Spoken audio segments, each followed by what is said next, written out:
asta e lumea mea. Ignoră animalele.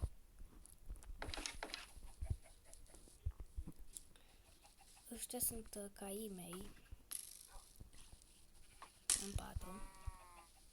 Aici, uite că ne-a crescut. O să fac o fermă de sugarcane. Și o să fac una și mai mare.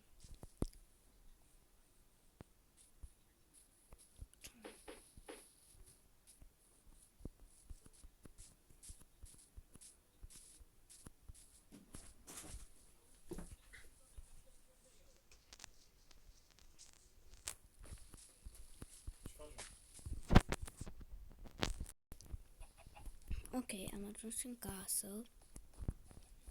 A doua casă. Și arată podeaua de sticlă. Aici e camera unde dorm.